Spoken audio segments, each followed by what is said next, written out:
ক্যানিংয়ের তৃণমূল সন্ত্রাস বিরোধী প্রতিবাদী সভা বিজেপি বিরোধী দলনেতা শুভেন্দু অধিকারী সেই সভা থেকে তৃণমূলকে বক্তব্য রাখতে গিয়ে একের পর এক আক্রমণ করে ক্যানিংয়ের পশ্চিম বিধায়ক পরেশরাম দাস। রাজ্যের তৃণমূল সাধারণ সম্পাদক শওকত মোল্লাদের সম্পর্কে কটূক্তি প্রতিবাদ বুধবার সকাল ক্যানিং শহরে পাল্টা মিছিল ও লোকসভা করল তৃণমূল। শওকত মোল্লার পরেশরাম দাস জয়নগর লোকসভা কেন্দ্রে তৃণমূল প্রার্থী প্রতিমা মণ্ডলকে সাথে নিয়ে এদিন মিছিল ও সভা করেন। এই সভা থেকে শুভেন্দু অধিকারীকে একের পর এক আক্রমণ করে তৃণমূল নেতৃত্ব। পাশাপাশি শুভেন্দু অধিকারীর বক্তব্য কটূক্তি বিরক্তি হয়ে এদিন 250 জন বিজেপি কর্মী নেতৃত্ব ছেড়ে তৃণমূলে যোগ দেন। শওকত মোল্লা তাদের হাতে দলীয় পতাকা তুলে দেন। Bureau report, royal Bangla TV. তাদেরকে আজকের থেকে তৃণমূল কংগ্রেসের পরিবারে আমরা স্বাগত জানাই। জোরে করতালি দিন। আমাদের দলের আজকের থেকে তারা সদস্য হিসাবে এসছে। আমরা তাই আজকে সহৃদয় আমন্ত্রণ করে তাদের আমাদের দলে জায়গা দিয়েছি। বিজেপির বিরুদ্ধে যা যা করণীয় আছে তারাও বলবে, পরবর্তীকালে ছোট ছোট মিটিং মিছিল হবে। আমি এখন দীর্ঘায়িত বক্তব্য দেব না, আপনারা বিভিন্ন জায়গায় যাবেন। আমি আমাদের নেতা শওকত মোল্লা সাহেবকে বলবো তার মূল্যবান বক্তব্য রাখার জন্য।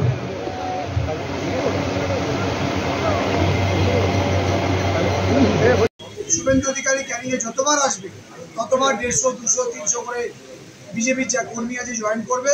আমি আশা করবো 2বার বা 3বার যদি আসে, ক্যানিং পশ্চিমের যে 500, 1000 মানুষ আছে বিজেপি, তারা সমস্ত মিলতে পারবে। এবং তারা আজকের মঞ্চ থেকে প্রতিজ্ঞা নিয়েছে যে আগামী দিন প্রতিভা মণ্ডলকে সমর্থনে এলাকা বেরোবে, মানুষকে বোঝাবে যে বিজেপি একটা সাম্প্রদায়িক দল, প্রতিভা মণ্ডল তৃণমূল কংগ্রেসকে ভোট দিতে হবে।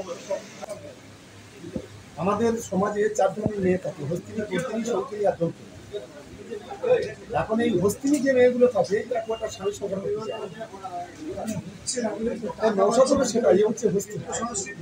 এ কারোর সঙ্গে সমাজ থাকতে পারে, এর যে উদ্দেশ্য, এর যে লক্ষ্য, এর যে মানসিকতা, ফলে কারোর সঙ্গে সংসার করতে পারে না।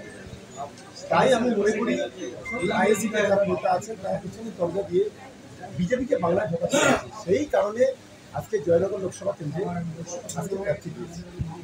আমি মনে করি একটা লোকসভায় 15% ভোট না পেলে সেই প্রার্থী জামানত জব্দ হবে। আমরা যে কটা ক্ষেত্রে প্রার্থী দিচ্ছে আইএসএফ সব কটা জামানত জব্দ হবে।